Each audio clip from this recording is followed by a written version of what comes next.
로봇이라고 하면 많은 사람들이 이제 상상을 하기에 네. 알아서 스스로 움직이는 게 로봇이잖아요. 그 정의가 되게 맞는 정의입니다. 로봇을 크게는 두 가지로 나눕니다. 두 하나는 가지로? 산업용 로봇, 산업용 로봇, 하나는 서비스 로봇. 서비스 로봇. 이렇게 두 가지로 나누는데 예. 산업용 로봇은 공장에서 사용하는 로봇 팔, 그 로봇 팔 같은 경우는 스스로 생각하진 않아요. 스스로 생각하면 사고 납니다. 그래서 미리 이제 프로그램을 해놓고 네. 프로그램대로만 이제 반복 예. 작업을 하는 거죠. 그 로봇 산업이 되게 복잡해서 네. 이걸 다 카운트하기는 어려워서 어떻게 주로 하냐면 네네. 실제 판매되는 로봇 대수로 보통 시장을 평가를 하거든요. 네네. 1등이 이제 압도적으로 중국이고 중국. 2등이 아마 일본, 일본. 3등이 미국, 4등이 우리나라, 예. 5등이 독일 이렇게 되는데 예. 미국이랑 우리나라가 거의 비슷합니다. 그러니까 미국 전체에서 쓰는 로봇이랑 우리나라에서 쓰는 로봇 숫자 비슷합니다. 엄청난 거죠 사실.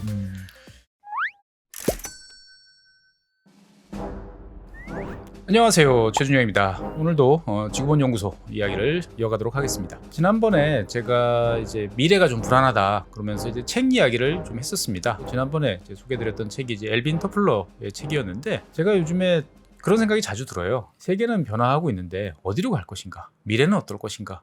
이런 되게 걱정도 많이 되고 좀 두근거리기도 하고, 다른 한편으로는 좀 두렵기도 하고. 그래서 가만히 생각을 해보면 결국 세상을 바꿔놓을 여러 가지 요소들이 있는데 그 중에 하나는 결국은 이제 기술이 아닐까라는 생각이 듭니다. 그래서 어찌됐든지 간에 세상이 어떻든 간에 우리가 앞으로 살아나갈 세상을 바꿔놓을 기술에 대해서 우리가 좀 잘 알고 있으면 미래를 바라보는 눈이 좀 커지고, 그다음에 미래에 대한 두려움보다는 좀 희망적인 면으로, 긍정적인 면을 많이 찾아볼 수 있을 것 같습니다. 그래서 오늘은 그 궁금증을 풀어가는 첫 번째 코너로 미래의 기술, 로봇 전문가를 모시고 제가 로봇과 관련된 이야기를 한번 해보려고 합니다.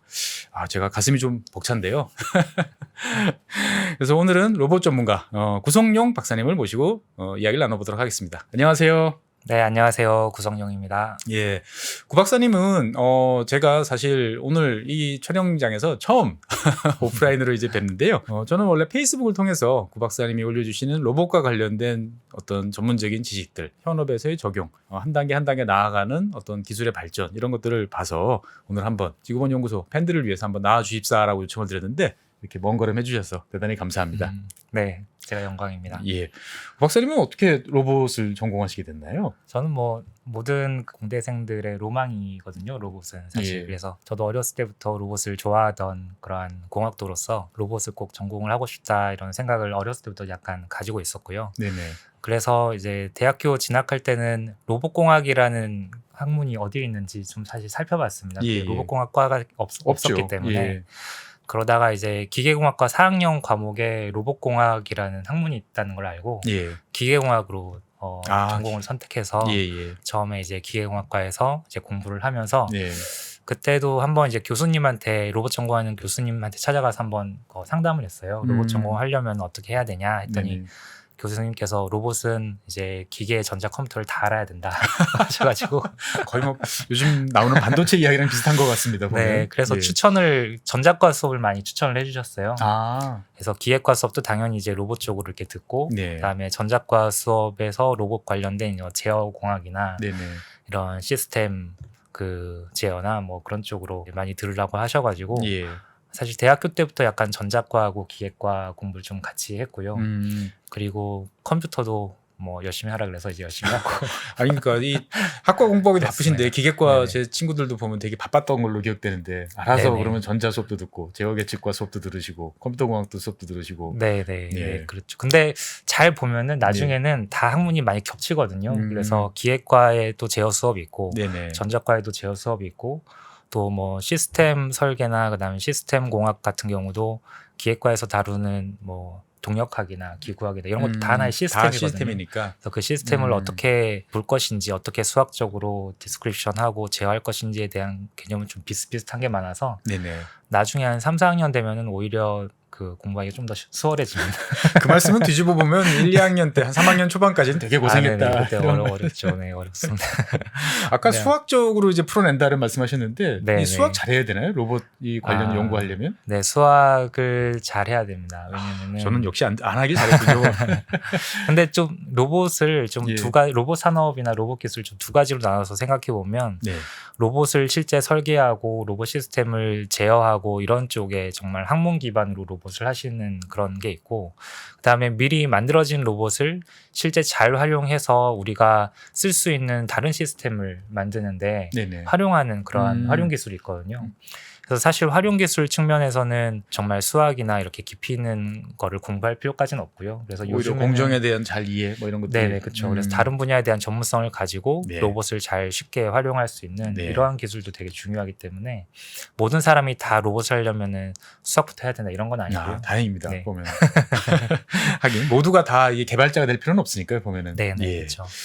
그래서 사실 요즘에 이제 여러 가지 로봇과 관련되는 이야기들도 많이 나오고, 항상 옛날서부터 우리는 이제 뭐 어릴 때 만화 영화도 보고, 특히 뭐 최근 들어서는 뭐 보스턴 다이나믹스 이런 이제 이런 보행 로봇들도 많이 보면서 네네. 되게 로봇이 이제 친숙하지만 또 다른 한편으로 보면 되게 아직까지는 일상생활하고는 좀 저희가 거리가 있는 네네. 그런 거 같아요. 그래서 먼저 이제 로봇에 대해서 잠깐 한번 이야기를 이제 여쭤보고 싶은 게, 보통 우리가 로봇 그러면 되게 다양하잖아요. 공장에 네네. 가면 자동적으로 이렇게 막 움직이는 기계들도 있고, 네. 그리고 이제 우리가 생각하는 뭐 걸어다니는 뭐 그런 로봇도 있고, 자동차 공장에서 이렇게 팔로 이렇게 움직이는 네네. 것도 있고 그러는데, 이걸 다 하나의 로봇이라고 다 뭉뚱그려서 이야기를 할 수 있나요? 아니면 다 구별이 되나요? 로봇이라고 하면 많은 사람들이 이제 상상을 하기에 네. 알아서 스스로 움직이는 게 로봇이잖아요. 그 정의가 되게 맞는 정의입니다. 알아서 움직여야 로봇이다. 알아서 스스로 움직여야 로봇인데. 그럼 두 가지네요. 스스로가 있고, 네, 예, 그다음에 그렇죠. 움직여야 되는 게 있고, 네, 그렇죠. 예.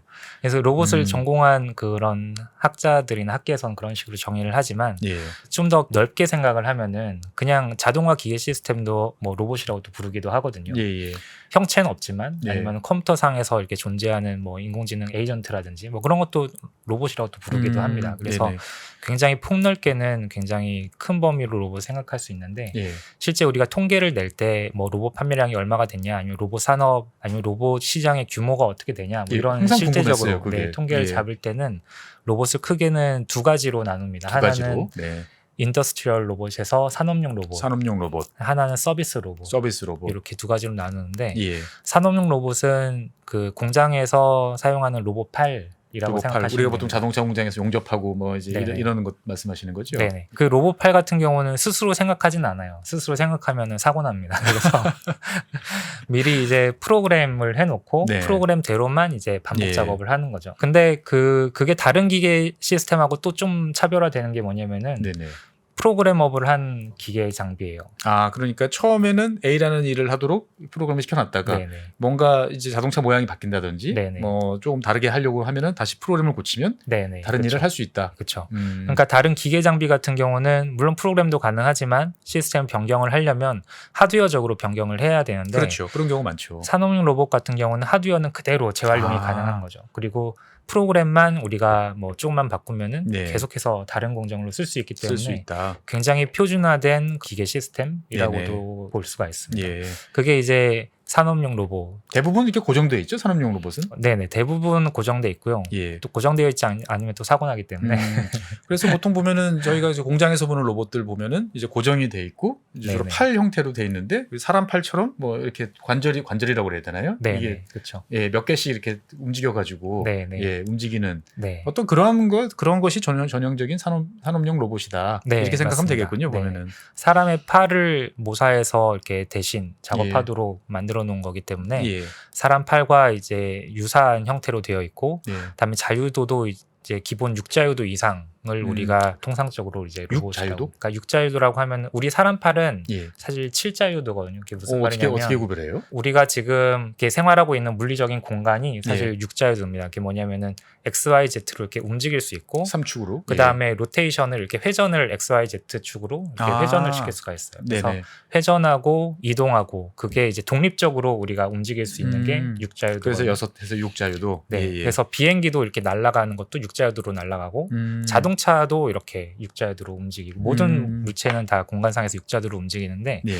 로봇도 뭔가 공간상에서 어떤 작업을 하려면 모든 방향으로 모든 위치로 움직일 수 있어야 되기 그렇죠. 때문에 그 위치하고 자세를 제어하기 위해서는 모터가 최소 6개가 있어야 됩니다. 그래서 각각의 자유도를 제어하기 위한 액추에이터라고 액추에이터가 하죠. 붙어야 된다. 네. 하긴 그렇네. 이게 로봇이 움직이려고 그러면 각각에 움직여줘야 되니까 움직이는 가동 부위마다 로봇이 하나씩 붙어 있어야 된다라고 네네. 생각하면 되겠군요. 네, 그렇죠. 어, 그런데 그 6개의 모터를 어떻게 제어해서 이제 끝단의 위치하고 각도를 어떻게 만들어내는지가 예, 이제 예. 수학으로 풀어야 되는 거죠.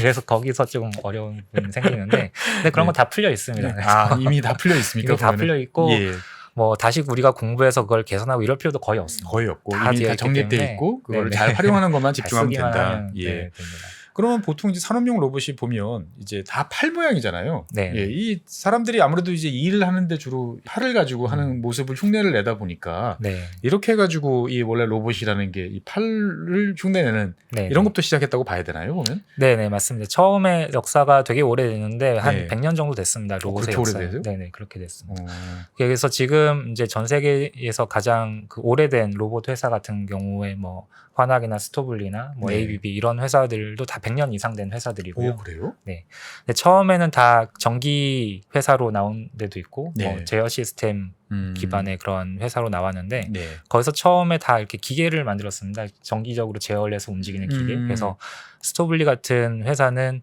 방직 기계에 방직 기계. 지금도 세계 제1의 아, 회사고요. 그래요? 네네. 그때는 뭐 섬유를 처음에는 사람이 손으로 짜다 나중에는 그렇죠. 기계로 짜야 예. 되잖아요. 그런 방직 기계를 처음부터 만들던 회사가 스토블리고. 생각해보니까 연관이 다 있네요, 보면. 아 그럼요. 예. 그다음에 일본의 화낙 같은 경우가 이제 전 세계 지금 1위 일이죠. 회사인데 네.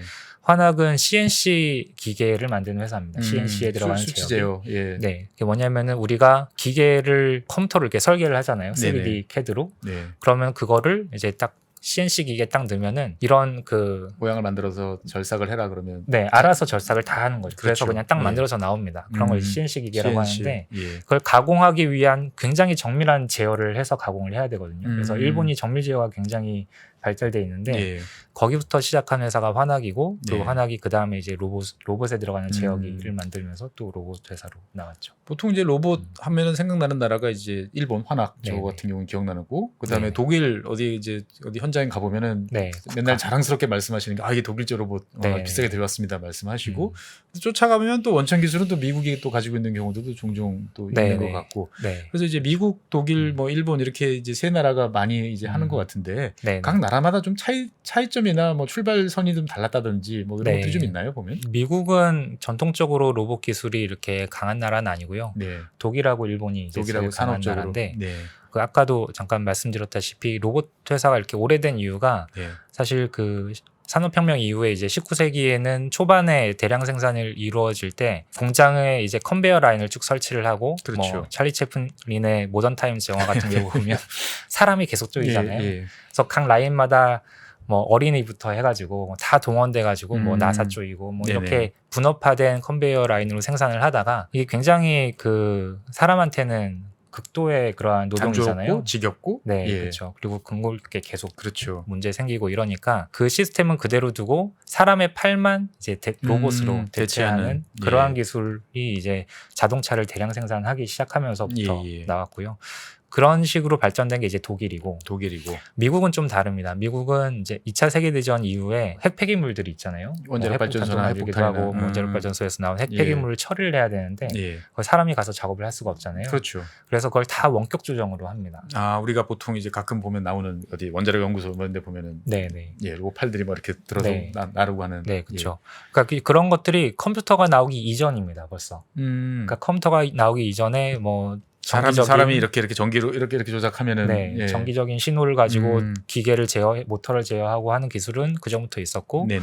그래서 그거를 활용해 가지고 사람 팔과 이제 비슷한 비슷한. 작동을 할 수 있도록. 그래서 그거를 예. 활용한 게 독일 같은 경우는 자동차 만드는 데 활용을 했고, 역시 자동차. 네, 미국 같은 경우는 뭐 핵폐물 처리나 뭐 우주선 같은 경우도 예, 과학 연구. 사람이 처음엔 갈 수가 없으니까 그렇죠. 우주선에 이제 로봇을 태워서 로봇이 원격으로 우리가 조정을 조정을 할 수 하자라는 있는. 것도 네네. 굉장히 미국에서 처음 나왔고요.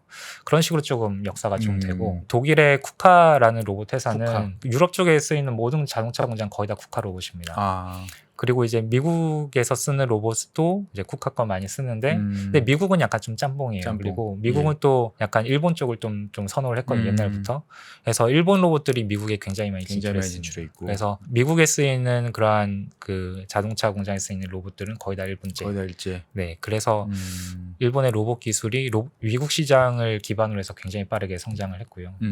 일본은 사실 그 역사적 기술적인 흐름으로 봐도 네.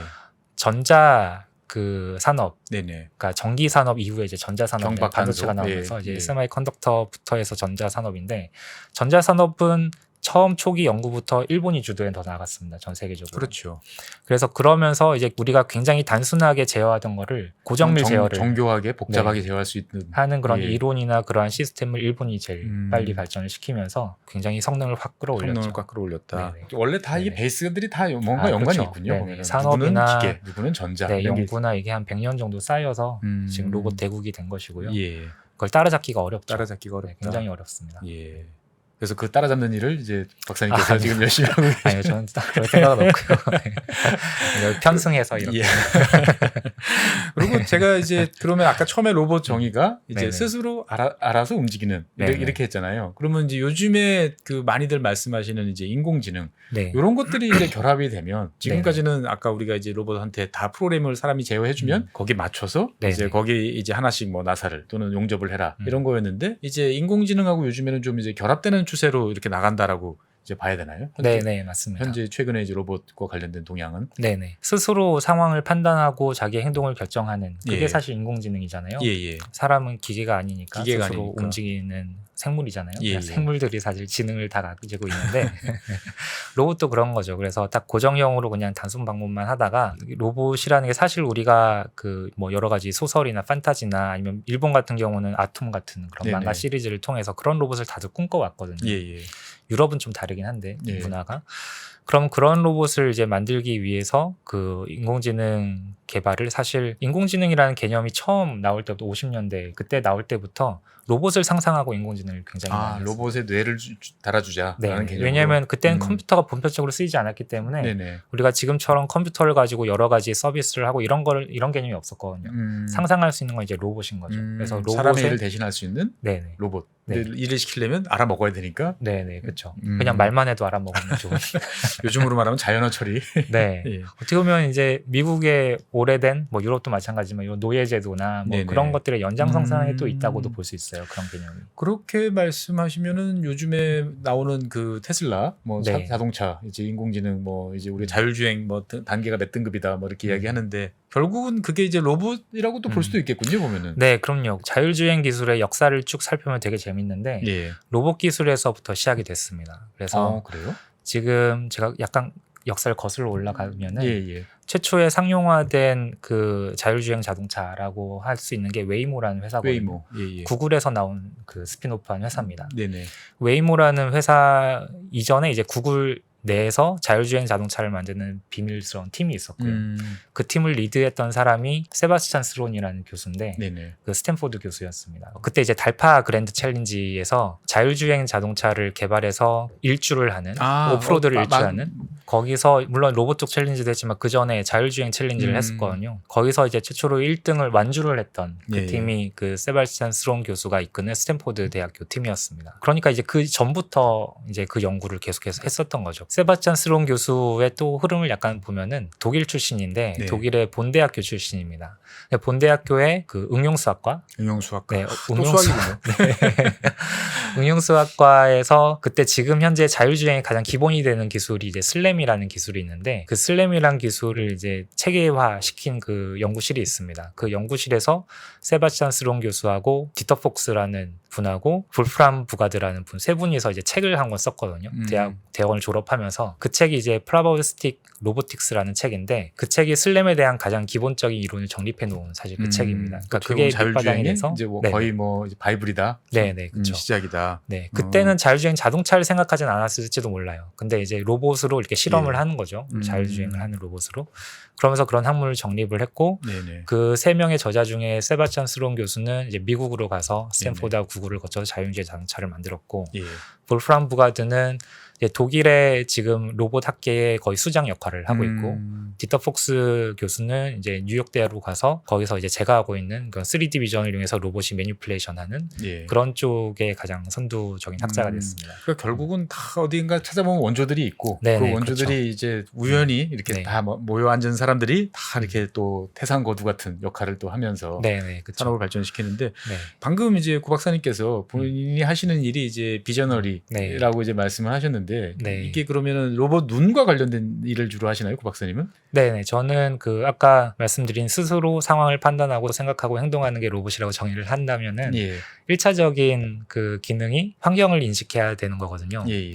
그래서 우리가 프로그램 하지 않아도 환경이 변화했을 때 네, 그 환경을 눈으로 사람은 보고 인식을 하잖아요. 그렇죠. 그 기능을 하는 걸 이제 3D 비전, 로봇 3D 비전이라고 하는데 그 그러면 이제 부분을 그렇게 네. 써먹을 수 있겠네요. 이제 공장에서 이제 로봇이 내 부품을 들어서 여기다 네. 조립을 해야 되는데 네. 이렇게 쭉 하다 보니까 모양이 이상한 놈이 있어. 이거 불량인 것 같은데? 라는 것들을 그러면 스스로 네네. 판단을 할 수 있고 이제 그놈을 빼고 나머지로 조립을 한다 이렇게 생각하면 되나요? 네네, 그렇죠. 아. 그래서 그게 검사하는 기능을 활용하면은 네네. 그런 식으로 불량인지 양품인지를 검사를 해서 그걸 이제 눈으로 시각 센서로 네. 판단해서 이렇게 하기도 하고 네, 아니면은 뒤에서 얘기하겠지만 뭐 스마트 팩토리 같은 경우가 됐을 때 네네. 다양한 그런 품종의 제품을 핸들링을 해야 됩니다. 핸들링을 로봇이. 해야 그런 경우에는 음. 물체가 어떻게 생겼는지 어떻게 놓여 있는지 이게 예, 예. 계속해서 바뀌기 때문에 그거를 로봇이 인식을 해서 이제 집을 때도 정확하게 방향을 맞춰서 집어서 꽂을 때도 정확하게 맞춰서 꽂고 이런 식으로 하려면 그게 다른 사람이 필요한 보면 딱 거죠. 보면 아 이렇게 하는 거지라고 하는데 그게 쉬운 일은 아니군요. 로봇한테 네. 제일 어려운 일입니다. 그러니까 결국은 이제 로봇을 하나 만든다라고 생각하면 이제 상황을 인식하고 판단을 하고 거기다가 이제 시키면 시키는 대로 또 아니면 자기들이 판단해서 이렇게 움직이도록 이제 네네. 움직임을 또 제어를 해야 되는데 그러면 요즘 트렌드는 이제 이 움직이는 제어하는 것들은 아까 뭐 네. 일본이라든지 이제 이런 정밀한 어떤 그동안에 쭉 해왔던 것들이 있으니까 음. 상당 부분 이제 완성이 된 상태고 네. 요즘엔 주로 이제 상황 인식, 판단 이제 이런 것 쪽에 가 있다고 이제 봐야 되나요, 보면? 네, 맞습니다. 움직이는 거는 뭐 기존에 공장에서 지금까지 계속 사용하고 있는 것처럼 거의 한치의 오차도 없이 정말 예. 정밀하게 굉장히 빠르게 그렇게 작업을 하는 이미 이제 로봇은 그 이미 다 있고요. 손발은 다 있고 네, 이제 네. 그것을 이제 어떻게 움직일지 이제 네. 머리를 이제 잘 머리와 네. 눈 네, 그렇죠. 관련된. 로봇이 사실 아직까지는 귀로 듣고 하는 거는 조금 애매하고 아, 그런가요? 네, 대부분의 정보를 이제 눈으로 사람이 시각화로 하기 때문에 시각 처리하는 부분이 굉장히 인공지능에서 제일 큰 부분을 또 차지하고 있고 그 다음에는 상황을 판단해서 판단하고 행동 결정을 하는 행동하고. 부분. 그렇게 따지면은 자관 이제 그 좀 더 구체적으로 들어가 보면 이제 우리가 보통 생각하는 로봇은 이제 만화 영화 이런데 봤던 이제 그 친구들은 아직 좀 더 시간이 걸릴 것 같고 네. 주로 이제 산업용 로봇이 이제 현재 이제 우리의 미래를 많이 바꿔놓고 있는 이제 그런 모습일 것 같은데 네. 실제로 그러면 이 산업용 로봇은 공장 자동화의 일환이다 이렇게 보면 되겠죠, 보면은? 사실 공장 자동화는 뭐 로봇이 있기 전부터 당연히 진행이 됐었는데 예. 로봇을 굉장히 많이 지금도 로봇을 굉장히 많이 활용하는 공장도 있고 예. 활용 안 하는 공장도 있습니다. 그 차이가 뭐냐면은 예.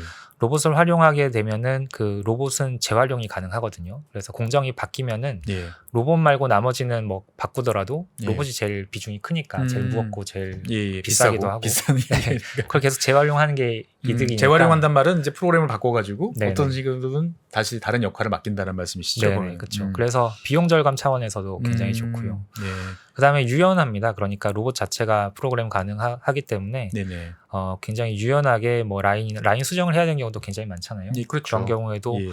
뭐 기계적으로 설계를 바꿀 필요보다는 그냥 로봇이 딱 이동해서 하면 되니까 네. 그런 식으로 쓰기에도 굉장히 유연한 시스템이라서 로봇을 많이 활용하면 할수록 공장 자체를 더욱더 이제 스마트하게 끌고 만들 갈 수 수가 있는 있다. 거죠. 네. 그러면 이제 아까 뭐 일본 기업이나 독일 기업, 로봇과 관련된 기업 이렇게 말씀해 주셨는데 이제 로봇 관련 산업이다라고 그러면은 주로 크게 어떻게 나눠서 우리가 봐야 될까요? 보면은 로봇 산업은 굉장히 브로드한데요. 그러니까 로봇을 실제 제조하는 그런 기업들이 있고, 그러니까 생태계가 있습니다. 생태계. 화학 같은 기업은 직접 만드는. 네네. 왜냐하면 로봇 산업 자체가 우리가 제일 많이 쓰는 데가 이제 제조 산업이잖아요. 그렇죠. 제조 산업은 다 B2B거든요. B2B. 마지막에 최종 생산물만 사람한테, 그러니까 소비자한테 가는 거고, 네네. 그 전까지 제조하기 위해서 엄청나게 많은 공정들이 있는데 네네. 네네. 거기에 들어가는 기술들이나 다 기업들이 다 B2B 기업들입니다. 그래서 로봇도 로봇 자체를 사용자가 사는 건 아니잖아요. 네네. 산업 로봇 같은 경우는. 네네. 그래서 활용을 하는 거기 때문에 전체 그 B2B 시장 자체가 이제 로봇 산업으로 이제 볼 수가 있고요. 그래서 처음에 로봇을 제조하는 로봇 제조사 기업이 제조사가 있고, 있고. 예. 그다음에 그 로봇을 활용해서 뭔가 특정한 작업을 하는 로봇, 그러니까 예를 들면 용접 로봇, 아니면은 뭐 연마 로봇, 도장 로봇 이런 특정 로봇들이 또 있습니다. 예. 그런 특정 작업하는 로봇을 만들어내는 그런 OEM 회사들이 또 OEM들도 있고요. 있고. 그다음에 그런 로봇들을 활용해서 실제 고객에 맞는 시스템을 개발하고 납품하고 유지 개별적으로 보수하고, 이제 만들어 가지고 네, 로봇만 있으면 되는 게 아니라 툴도 음. 있어야 되고 센서도 있어야 되고 하니까 예. 다른 기계 장비들도 설계를 해야 되고, 그래서 그래서 그런 일을 하는 회사를 그 네. 로봇 시스템 인테그레이터, 보통 이제 SI 회사 SI, 이렇게 부릅니다. 예. 그래서 각 로컬로 갈수록 SI 회사들이 또 많고요. 그 다음에 그렇게 해서 로봇 한번 설치하고 나면 끝이 아니라 예. 계속 유지 보수하거나, 닦고 조이고. 네, 그렇죠. 뭐 기름 더 예. 넣어주고, 아니면은 공정이 약간 수정이 되면은 약간 또 그 프로그램을 좀 수정을 하고, 이런 그 운용하는 네네. 회사들이 또 있습니다. 그래서 로봇 시운전 회사라고 주로 부르는데, 어디다 또 전화 한 통하면은 다 알아서 해주는 게 아니고 거기 맞춰서 더 역할하는 회사들이 그렇죠. 다 로봇 있군요. 브랜드별로 다 다릅니다. 왜냐하면 그분들은 하나의 이제 로봇의 전문성을 가져야 전문성을 되기 가져야 때문에 되니까. 굉장히 그런 로봇 시운전 회사가 예. 있고요. 그 다음에 그런 로봇들을 이제 구매해서 실제 라인을 돌리는 그런 네네. 공장을 가지고 있는 그런 제조 회사들이 있고, 이 전체가 다 로봇 산업입니다. 그러니까 이제 주로 로봇들이 다 공장에 몰려 있군요. 그러니까 우리 눈에 띄는 네, 이제 눈에는 없죠. 눈에는 잘 안 띄다 보니까. 그래서 사실 저는 네. 항상 궁금한 게 이제 네네. 그 통계, 우리가 이제 뭐 미래 사회 어떻게 변할 것인가라고 그러면 대한민국이 세계에서 로봇 밀도가 제일 높다. 네, 뭐 이런 얘기를 많이 해요. 저도 이제 통계를 한번 보니까 뭐 노동자 10,000명당 로봇 네네. 대수가 대한민국이 제일 많다. 그래서 네네, 찾아보니까 맞습니다. 10,000명당 우리가 이제 사람 노동자 10,000명당 그 로봇이 932대. 네네, 예. 맞습니다. 압도적 1위더라고요. 네, 2등이 2위하고 한 2배 이상 차이 납니다. 2등 싱가포르이 600대니까 한 50% 이상 네네, 예, 50%. 이제 많은 거고. 네, 싱가포르는 좀 빼도 되고요. 규모가 얼마 안 되니까. 예, 그렇고 일본이 엄청 많을 것 같은데 390대. 네네. 예, 그다음에 독일이 370대. 네네, 맞습니다. 스웨덴이 한 뭐 300대 좀 안 되는 수준이면 정말 이렇게 압도적으로 이렇게 대한민국이 로봇을 많이 쓰는 이유가 뭔가요? 보면은? 그렇죠. 그러니까 로봇 활용을 제일 많이 하는 나라라고 볼 수가 있는데요. 예. 일단 우리나라 산업이 제조업 중심의 산업으로 되어 있기 때문에 네. 공장이 많습니다. 일단 몰려 공장이 있고. 많으니까 로봇이 많다. 우리나라 뭐 다 만들잖아요. 예. 뭐 배도 만들고, 그렇죠. 자동차도 만들고, 네네. 가전도 만들고, 반도체 다 만들기 때문에. 세계 뭐 한 손가락 안에 들어가는 제조업 국가니까. 네. 그러니 당연히 많을 수밖에 없다. 네, 그리고 그다음에 두 번째는 예. 우리나라가 굉장히 급속도로 산업이 발전을 하면서 예.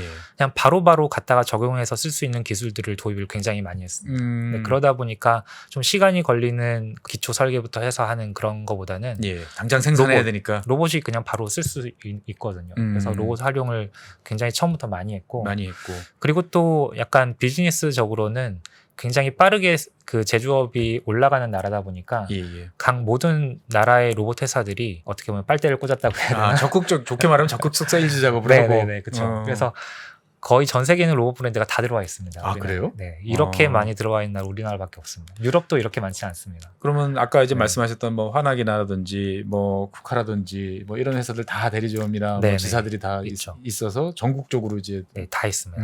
없는 브랜드가 없는 것 같네요. 그러면 이제 전체 규모로 보면 우리나라가 어느 정도 되나요? 로봇 전체 규모로 보면 저희가 4위 정도. 네네. 그러면은 이제 로봇 산업 규모라고 이제 보통 봐야 될까요? 그렇죠. 이걸 그 로봇 산업이 B2B 산업이 되게 복잡해서 이걸 다 카운트하기는 어려워서 어떻게 주로 하냐면 실제 판매되는 로봇 대수로 보통 시장을 평가를 하거든요.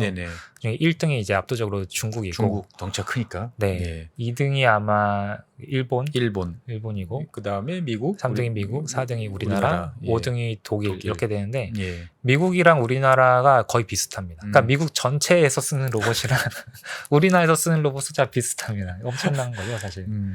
독일보다 우리나라가 좀 더 많이 씁니다. 그렇죠. 그러니까 독일 같은 경우는 제가 생각했을 때도 그 산업 특성이 뭔가 이렇게 마이스터라고 해야 되나요? 어떤 숙련공에 대한 어떤 뭐 그런 의존도들이 좀 있는 데 비해서 우리는 그거보다는 훨씬 기계와 이런 로봇 이런 데 대해서 선호도가 높은 것 같아요. 네, 결국은 제가 이제 대한민국 미래가 어떨까라고 해서 이제 로봇을 생각을 이제 종종 해보는데 그 한편으로 그런 말씀 되게 많이 하셨어요. 이제 대한민국이 제조업에 너무 얽매여 있다 보니까 이게 이제 유연하게 잘 못 변한다. 네. 어떻게 보면은 이제 서비스업이라든지 이런 음. 새로운 신산업으로 육성이 잘 안 되고 네네. 제조업이라는 거에 몰려 있는데 제조업은 우리가 역사적으로 봤을 때 항상 보면은 더 싼 임금, 후발주자한테 그쵸, 따라잡히고 네네. 결국은 이제 비중이 축소될 수밖에 없다. 근데 음. 우리는 계속 제조업만 부르짖고 있다라고 이제 이야기를 해서 네. 이게 문제다라고 지적하시는 분들도 종종 계시는데 근데 그게 또 예. 오히려 강점이 될 수도 있을 것 그 같아요. 제가 지금 보다 보니까 그런 것 같아요. 이게 네네. 이만한 산업 기반이 있으니까 네, 그쵸. 이를테면 프랑스 같이 주로 이제 뭐 제조업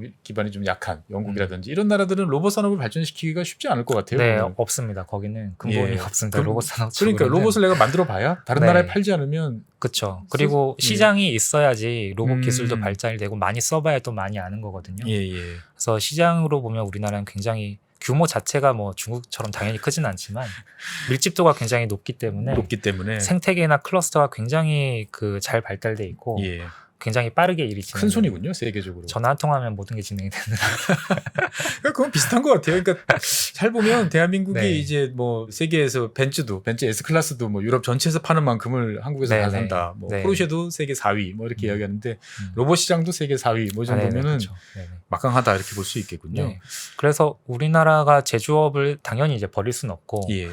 그게 뭐 약점이 될 수도 있지만 충분히 강점이기 때문에 네네. 그걸 어떻게 하면 더 발전시킬 것인지 네. 그다음에 지금까지 우리가 제조업을 잘하고는 있지만 굉장히 기술적으로는 약간 좀 완성품 쪽에 아니면 응용 기술 쪽에 조금 집중이 돼 있거든요. 예.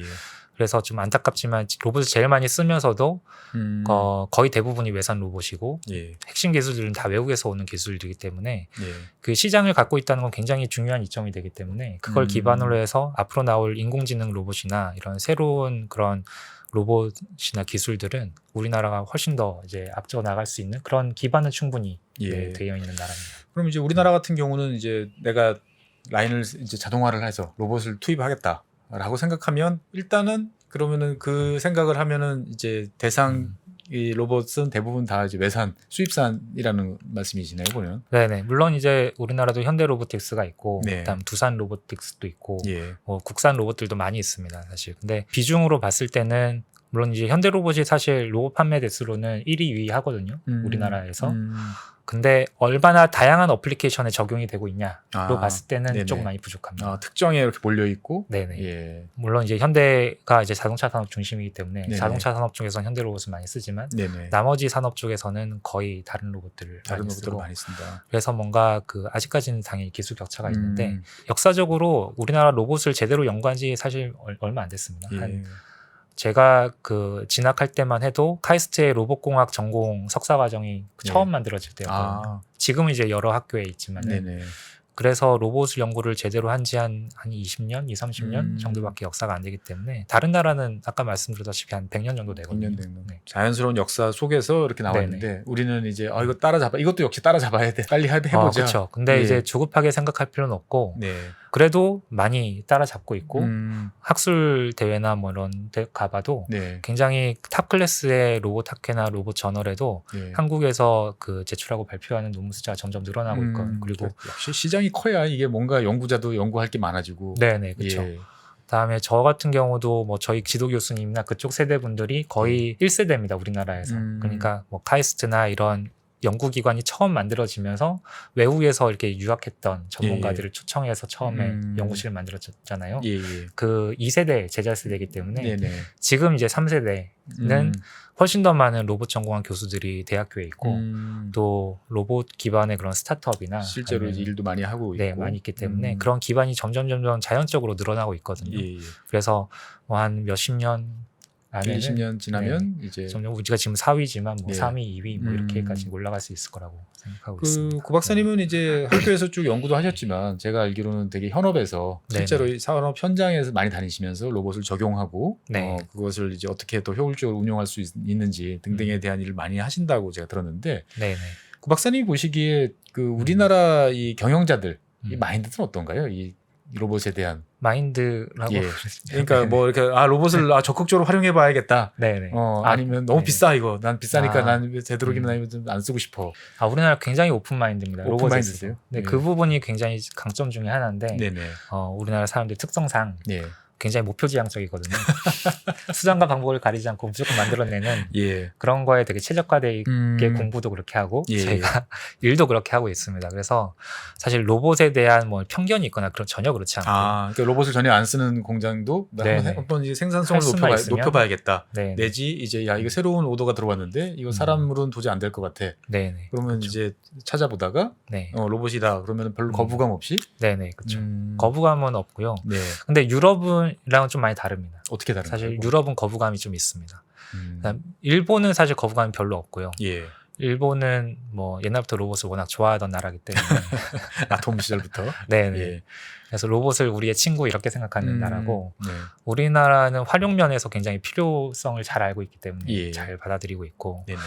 유럽 같은 경우는 약간의 그 프랑켄슈타인에 대한 이미지 그런 게 있는지 몰라도 이런 뭔가 사람 형상을 하는 기계나 뭐 그런 거를 되게 싫어합니다. 일단 그래요? 기본적으로. 네, 우리는 굉장히 오히려 싫어합니다. 우리는 오히려 이제 이족 보행이나 네. 왠지 사람하고 더 가까이 만들려고 되게 노력을 하고 네네. 예 그게 어떻게 보면 기술력이라든지 되게 네. 친근한 이제 대상이 된다라고 생각을 하는데 네, 아니군요, 유럽은 네, 보면은. 굉장히 싫어합니다. 그래서 예. 실제 학회도 보면은 휴머노이드나 안드로이드, 그러니까 사람의 형상이랑 진짜 비슷하게 생긴 로봇을 안드로이드라고 그러거든요. 예. 그런 안드로이드 연구하는 거는 주로 일본이나 미국, 한국 중심이고 유럽은 거의 없습니다. 태평양 주변에서만 이루어지는군요 보면은. 네, 그 다음에 뭐 꼭 그런 형상뿐만 아니더라도 예. 로봇이 우리 일상 공간에 들어와서 사람을 케어하고 네네. 뭐 이런 거에 대한 개념을 유럽 사람들은 좀 되게 꺼려합니다. 물론 내 공간에 뭔가 들어온다는 것 자체를 좀 싫어하기도 하고요. 철저하게 너희들은 공장에만 있어라. 네네, 예, 그렇죠. 공장에서도 특정한 일을 하는 그런 쪽으로만 생각해라. 네, 그래서 오히려 그게 유럽이 지금까지는 쭉 앞서오곤 있었지만 네네. 최근에 계속해서 유럽 경제도 좀 정책이기도 하고 네네. 또 로봇이나 이런 신기술을 받아들이는데 굉장히 보수적입니다. 유럽 자체가. 아. 그래서 실제로 통계를 봐도 로봇 산업 그런 팽창 네네. 속도나 이런 전망을 봐도 유럽은 거의 유지 아니면 감소로 감소. 전망을 하고 있습니다. 항상 제가 보면 우리나라 많은 분들이 지식인들이 이제 유럽이 어떻게 보면 우리의 미래다라고 네. 이제 이야기들을 많이 하시는데 막상 통계들을 이렇게 보고 있으면 이거 아닌 것 같은데라는 생각들이 종종 드는데 로봇 역시 또 비슷하군요 보면은. 근데 그게 여러 가지 관점에서 좀 봐야 될 필요가 있어요. 예. 저도 이제 유럽에 오래 있었지만 네네. 당연히 이제 장단점이 있습니다. 어느 나라나 어느 네네. 문화나 장단점이 있는데 유럽을 통해서 우리가 배워야 될 게 당연히 많이 있고요. 선진국이기도 하고 사회 시스템이나 이런 면으로 봤을 때는. 네네. 근데 너무 그쪽에 또 치중을 하다 보니까 또 굉장히 변화에 그런 반감도 있고 반감도 있고. 그 다음에 뭐 노동자 권익 보호나 네네. 그런 부분도 굉장히 강하기 때문에 예. 자동화에 대한 그런 부분보다는 사람이 할 수 있는 당연히 사람이 하도록 놔둬야지 왜 그거를 자동화를 해? 약간 이런 개념들도 있기 우리는 때문에 그거를 왜 사람을 써 보면은. 그렇죠. 사람 당연히 빼야지 우리는. 예, 네, 그렇죠. 그렇게 해서 사람을 비용 줄이는 게, 절감해야지 예. 이렇게 하고 있고 그게 좀 다르죠. 아. 그리고 물론 이제 그러한 자동화나 기계 시스템을 도입해서 일자리를 감소시키고 하는 것도 다 정부에서 관리를 합니다. 유럽 같은 경우는. 그렇기 때문에 그런 자동화 도입 비율이나 이런 것도 다 타협을 통해서 이루어지거든요. 우리 같으면은 이제 기업이 내가 이제 자동화를 위해서 로봇 도입을 위해서 투자를 했다. 그러면 투자세 공제 뭐 이런 걸로 해가지고 사실은 상당히 혜택을 이제 많이 이제 입는데 유럽은 네네. 또 그렇진 않은 모양이군요. 보면은. 그러니까 이제 유럽 쪽에서는 로봇세 얘기도 나오고요. 자동화를 하는 건 오케이인데 하는 예. 대신에 세금을 더 내. 그거 가지고 이제 일자리가 없어지면 없어지면 그런 그럼 사회 보장을 메꾸겠다. 더 해주겠다. 예. 이런 개념들이 있는 거죠. 그러니까 이게 그러면은 또 일본 배워야 되는 부분도 배워야 있습니다. 되나? 네. 저는 이제 가끔 농담처럼 그런 이야기를 합니다. 우리가 이제 인구 감소에 대해서 되게 걱정을 많이 하면서 네. 다른 한편으로 보면 대한민국이 또 되게 로봇화, 뭐 자동화, 인공지능 이런 거에서 또 열성인 또 나라지 않습니까? 네, 그렇죠. 근데 결국은 이 로봇화 나가다 보면 사람 일자리 줄이는 게 이제 핵심이잖아요. 네, 그래서 맞습니다. 대한민국 국민들이 현명하게 네. 이 선제적으로 대응한다 저출산으로. 저는 이런 얘기 네네. 농담처럼 이제 하곤 하는데 다행입니다. 저 비즈니스 측면에서는 그게 예. 굉장히 다행인 이 측면. 저출산이기 때문에 노동력이 부족하기 때문에 네네. 이제 비즈니스는 계속 기회가 있다. 네, 그렇죠. 시간이 이제 꽤 됐는데 마지막으로 네. 하나 궁금한 게 이제 보통 유럽에서 이제 로봇이다 그러면 아까 독일 말씀을 쭉 많이 하셨는데 네, 다른 나라들은 어떤가요? 보면 로봇과 관련된 기술력 뭐 이런 것들이 있는 나라들이 네, 뭐 네. 로봇 뭐 전반적인 상황을 한번 간단하게 말씀해 주시면. 주로 독일하고 네. 그다음에 북유럽 국가들 북유럽 국가라면 뭐 스웨덴, 네덜란드, 뭐 벨기에 포함해서 어. 벨기에, 네덜란드, 스웨덴, 덴마크, 예, 필리핀 이쪽이 필리핀, 핀란드. 예, 예. 이쪽이 굉장히 그 하이테크가 강합니다. 아, 그래요? 소프트웨어 기술도 강하고 로봇 기술도 강합니다. 말씀 전통적으로. 들어보니까 네네. 뭐 대충 이해는 되는데 벨기에도 그렇게 강한 편인가요? 벨기에는 제가 일하고 있기 때문에 그냥 껴 넣습니다. 사실. 벨기에는 뭐 코딱지만한 나라라서 예, 작은 나라죠. 통계로 거의 잘 안 잡습니다. 아니 그래도 그 일하고 계시는 회사가 그래도 벨기에 회사신 거죠 보면은. 네네. 그래서 저는 항상 유럽 보면 그런 게 신기해요. 원천 기술 잘 갖춰 있고 네. 국가 간의 분업 구조도 잘 되어 있고 네, 되게 맞습니다. 하이 테크놀로지 잘 할 수 있는 능력이 있는데 정작 그 결과물은 사회에서 이제 잘 받아들여지지 않아 가지고 네, 그렇죠. 그래서 수출을 많이 하죠. 그래서 이제 중국이나 네. 뭐 우리나라나 네, 이런 그쵸. 쪽으로 눈을 돌리고 네, 그래서 그 맞습니다. 나라들은 유럽의 어떤 그런 아이디어와 이런 것들을 가지고 네, 이제 물건을 만들어서 네. 팔아서 또 이제 부를 축적하는 네, 그렇죠. 나름대로는 되게 독특한 뭐 분업 구조인 것 같기도 하는데 그렇죠. 독일에서도 사실 그래서 이슈가 많이 됐습니다. 왜냐하면 공장들이 다 해외로 나가고 네네. 기술들도 뭐 예를 들어서 쿠카 같은 독일의 가장 대표적인 로봇 회사도 네. 중국이 인수했거든요. 아 중국 인수했어요? 네, 중국 자본들도 막 들어오고 그래서 제조업 시장과 기술까지 이제 다 뺏긴다라는 위기감이 있어서 위기감이 있겠군요. 보면은. 그래서 뭐 동남아로 갔던 아디다스 공장도 다시 이제 리쇼어링 해가지고 네네네. 독일 내로 가져오려는 노력도 많이 하고 음. 있고 그래서 독일 내부에서도 그런 게 굉장히 큰 이슈고 그 골칫거리입니다 사실. 네, 그래서 저희는 뭐 로봇 많으면 좋지 이런 마인드인데 유럽은 음. 상당히 이렇게 뭐라고 해야 되나 복잡 다단한 마음으로 이제 네네. 이 로봇이라는 걸 바라보고 있겠군요. 보면은. 네, 근데 뭐 산업이나 사회가 네. 그쪽이 우리나라나 이쪽 동양보다는 몇십 년 앞서 나오기 미리 다 때문에 경험해봤기 때문에. 네, 예. 그게 어떻게 보면 우리가 음. 닥칠 또 미래일 수도 있거든요. 네네. 그래서 그거를 미리 보고 계속해서 같이 공부하면서 고민하는 네. 그래서 그런 시행착오를 겪지 않고 이렇게 잘 이렇게 풀어나갈 수 있는 그런 지혜를 좀 생각해 보는 것도 유럽을 예. 통해서도 많이 배우는 것들이 많이 있습니다. 네, 구 박사님 모시고 오늘 이제 로봇과 미래에 관한 어떻게 보면 첫 번째 시간을 제가 쭉 이야기를 하는데 들으면서 저는 되게 기분이 좋아지고 약간 좀 희망적인 마인드가 좀 다시 생기고 있어요. 뭔가 그래. 이게 어떻게 보면은 우리가 세계를 바꿔나갈 수 있는 미래를 바꿔나갈 수 있는 로봇이라는 기술 어떻게 보면은 테크놀로지에 대해서 한국은 되게 적극적이고 네, 우리가 거기에 대해서 잘 활용을 하고 있고 이미 네, 네. 앞으로 많은 잠재성이 있다라는 말씀을 이제 해주셔서 요즘에 세계가 어디로 갈까 싶은데 그래도 우리가 앞으로 뭔가 잘 할 수 있을 것 같다라는 네. 생각이 드는데 구체적으로 그러면은 이제 공장에서는 도대체 이 로봇이라는 친구들은 네, 어떻게 네. 적용이 되나 라는 말씀도 좀 들어보고 싶은데 음. 그래서 시간이 꽤 됐으니까 네. 그건 다음 시간에 이어가지고 이제 정말 로봇들이 현장에서 어떻게 적용이 되고 있고 네. 어떤 식으로 발전하고 있는지에 대한 이야기는 다음 시간에 이어서 듣도록 하겠습니다. 네. 자, 오늘 이제 로봇으로 보는 세계라는 컨셉으로 첫 번째 이제 구성용 박사님 모시고 이제 로봇과 관련된 전반적인 말씀을 들어봤습니다. 아톰, 뭐 이런 이제 과거의 그런 로봇뿐만 아니고 산업 생태계에서 이미 빼놓을 수 없는 위치를 점하고 있는 로봇과 관련된 이야기들을 잘 들어보고 있는데요. 다음 시간에 계속 이어가지고 로봇 기술이 바꿔놓는 산업 현장 그리고 우리의 미래에 관한 이야기들을 나눠보도록 하겠습니다. 시청해주신 여러분 대단히 감사하고요. 다음 시간에 다시 찾아뵙도록 하겠습니다. 감사합니다. 감사합니다. 안녕하세요. 최준영입니다. 많은 분들께서 지구본 연구소에 보내주시는 사랑 항상 감사하고 고맙게 받고 있습니다. 여러분들께서 좋아해 주신 만큼 저도 즐거워야 되는데 사실 제 마음속에는 항상 고민이 하나 있었습니다. 단순한 지식이 아니고 어떻게 하면 지혜를 잘 쌓는 방법을 여러분들과 함께 할 수 있을까?